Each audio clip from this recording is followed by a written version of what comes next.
ये कहानी है एक ऐसे वीर योद्धा की जिसने अपनी निष्ठा, साहस और अदम्य इच्छा शक्ति से भारत को न केवल विदेशी आक्रमणकारियों से बचाया बल्कि वैदिक धर्म को पुनर्स्थापित किया। ये कहानी है सम्राट पुष्यमित्र शुंग की। 2100 साल पहले भारत एक कठिन दौर से गुजर रहा था। मौर्य साम्राज्य, जो एक समय पूरे भारत को एकजुट करने वाला था, अशोक की मृत्यु के बाद कमजोर पड़ गया था। विदेशी यवन आक्रमणकारी भारत की सीमाओं पर हमला कर रहे थे और बौद्ध धर्म के प्रसार ने वैदिक परंपराओं को चुनौती दी थी। उसी समय एक निर्धन ब्राह्मण के घर एक पुत्र ने जन्म लिया। उसका नाम रखा गया पुष्यमित्र, जिसे बाद में पुष्यमित्र शुंग कहा गया, और वो बना एक महान हिंदू सम्राट जिसने भारत को बौद्ध देश बनने से बचाया। यदि ऐसा कोई राजा कंबोडिया, मलेशिया या इंडोनेशिया में जन्म लेता तो आज भी ये देश हिंदू होते। कहानी शुरू होती है तब से जब सिकंदर राजा पोरस से मार खाकर अपना विश्व विजय का सपना तोड़कर उत्तर भारत से शर्मिंदा होकर मगध की ओर गया था। तभी से उसके साथ आए बहुत से यवन मगध में बस गए थे।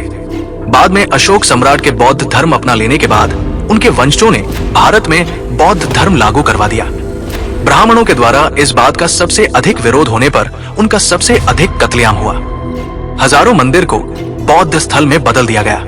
इसी दौरान पुष्यमित्र के माता पिता को धर्म परिवर्तन से मना करने के कारण उनके पुत्र की आंखों के सामने काट दिया गया।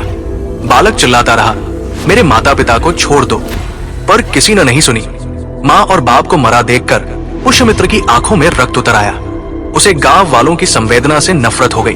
उसने कसम खाई कि वो इसका बदला बौद्धों से जरूर लेगा और जंगल की तरफ भाग गया। एक दिन मौर्य नरेश बृहद्रथ जंगल में घूमने को निकला। अचानक वहां उसके सामने शेर आ गया।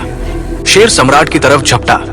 शेर सम्राट तक पहुंचने ही वाला था कि अचानक एक लंबा चौड़ा बलशाली भीमसेन जैसा एक बलवान युवा शेर के सामने आ गया। उसने अपनी मजबूत भुजाओं में उस मौत को जकड़ लिया। शेर को बीच में से फाड़ दिया और सम्राट को कहा कि अब आप सुरक्षित हैं। अशोक के बाद मगध साम्राज्य कायर हो चुका था। यवन लगातार मगध पर आक्रमण कर रहे थे। सम्राट ने ऐसा बहादुर जीवन में ना देखा था। सम्राट ने पूछा, कौन हो तुम? जवाब आया, ब्राह्मण हूं महाराज। सम्राट ने कहा, सेनापति बनोगे? पुष्यमित्र ने आकाश की तरफ देखा, माथे पर रक्त तिलक करते हुए बोला, मातृभूमि को जीवन समर्पित है। उसी वक्त सम्राट ने उसे मगध का उपसेनापति घोषित कर दिया। जल्दी ही अपने शौर्य और बहादुरी के बल पर वो सेनापति बन गया। इधर बुद्ध के द्वारा दी गई शांति का पाठ अधिक पढ़ने के कारण मगध साम्राज्य कायर हो चुका था। लेकिन पुष्यमित्र के अंदर की ज्वाला अभी भी जल रही थी। वो रक्त से स्नान करने और तलवार से बात करने में यकीन रखता था। पुष्यमित्र एक निष्ठावान हिंदू था और भारत को पुनः हिंदू देश बनाना उसका स्वप्न था। आखिर वो दिन भी आ गया। यवनों की लाखों की फौज ने मगध पर आक्रमण कर दिया। पुष्यमित्र समझ गया कि अब मगध विदेशी गुलाम बनने जा रहा है। बौद्ध राजा युद्ध के पक्ष में नहीं था, पर पुष्यमित्र ने बिना सम्राट की आज्ञा लिए सेना को जंग के लिए तैयारी करने का आदेश दिया। उसने कहा कि इससे पहले दुश्मन के पांव हमारी मातृभूमि पर पड़े, हम उसका शीश उड़ा देंगे। ये नीति तत्कालीन मौर्य साम्राज्य के धार्मिक विचारों के खिलाफ थी। सम्राट पुष्यमित्र के पास गया, गुस्से से बोला, ये किसके आदेश से सेना को तैयार कर रहे हो? पुष्यमित्र का पारा चढ़ गया। उसका हाथ उसके तलवार की मूंछ पर था। तलवार निकालते ही बिजली की गति से सम्राट बृहद्रथ का सर धड़ से अलग कर दिया और बोला, ब्राह्मण किसी की आज्ञा नहीं लेता। हजारों की सेना सब देख रही थी। पुष्यमित्र ने लाल आंखों से सम्राट के रक्त से तिलक किया और सेना की तरफ देखा और बोला, न बृहद्रथ महत्वपूर्ण था, न पुष्यमित्र। महत्वपूर्ण है तो मगध, महत्वपूर्ण है तो मातृभूमि। क्या तुम रक्त बहाने को तैयार हो? उसकी शेर सी गरजती आवाज से सेना जोश में आ गई। सेना नायक आगे बढ़कर बोला, हाँ सम्राट, हम तैयार हैं। पुष्यमित्र ने कहा, आज भी मैं सेनापति ही हूं। चलो काट दो यवनों को जो यवन मगध पर अपनी पताका फहराने का सपना पाले थे। वो युद्ध में गाजर मूली की तरह काट दिए गए। एक सेना जो कल तक दबी रहती थी, आज युद्ध में जय महाकाल के नारों से दुश्मन को थर्रा रही थी। मगध तो दूर, यवनों ने अपना राज्य भी खो दिया। पुष्यमित्र ने हर यवन को कह दिया कि अब तुम्हें भारत भूमि से वफादारी करनी होगी, नहीं तो काट दिए जाओगे।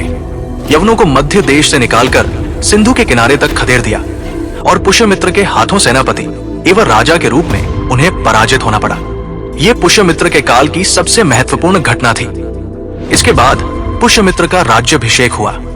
उसने सम्राट बनने के बाद घोषणा किया कि अब कोई मगध में बौद्ध धर्म को नहीं मानेगा, हिंदू ही राज धर्म होगा। उसने साथ ही कहा जिसके माथे पर तिलक ना दिखा वो सर धड़ से अलग कर दिया जाएगा। उसके बाद पुष्यमित्र ने वो किया जिससे आज भारत कंबोडिया नहीं है। उसने लाखों देशद्रोही बौद्धों को मरवा दिया, मगध साम्राज्य के केंद्रीय भाग की विदेशियों से रक्षा की तथा मध्य भारत में शांति और सुव्यवस्था की स्थापना कर विकेंद्रीकरण की प्रवृत्ति को कुछ समय तक रोके रखा। मौर्य साम्राज्य के ध्वंसावशेषों पर उन्होंने वैदिक संस्कृति के आदर्शों की प्रतिष्ठा की। बुद्ध मंदिर जो हिंदू मंदिर गिराकर बनाए गए थे उन्हें ध्वस्त कर दिया, बुद्ध मठों को तबाह कर दिया। चाणक्य काल की वापसी की घोषणा हुई और तक्षशिला विश्वविद्यालय का सनातन शौर्य पुनः बहाल हुआ। शुंग वंशावली ने कई सदियों तक भारत पर हुकूमत की। पुष्यमित्र ने उनका साम्राज्य पंजाब तक फैला लिया। इनके पुत्र सम्राट अग्निमित्र शुंग ने अपना साम्राज्य तिब्बत तक फैला लिया और तिब्बत भारत का अंग बन गया। अग्निमित्र बौद्धों को भगाता हुआ चीन तक ले गया। वहां चीन के सम्राट ने अपनी बेटी की शादी अग्निमित्र से करके संधि की। उनके वंशज आज भी चीन में शुंग वंश नाम ही लिखते हैं। पुष्यमित्र शुंग केवल एक राजा नहीं थे, वे एक विचार थे। उनका जीवन ये संदेश देता है कि मातृभूमि और धर्म की रक्षा के लिए साहस और निष्ठा ही सबसे बड़ी ताकत है। उनकी कहानी आज भी हमें प्रेरणा देती है। अगर आपको ये कहानी पसंद आई हो तो हमारे चैनल को सब्सक्राइब करें और इस वीडियो को ज्यादा से ज्यादा लोगों तक पहुंचाएं। सम्राट पुष्यमित्र जैसे महानायक के योगदान को जानना और दूसरों को बताना हमारा कर्तव्य है। धन्यवाद।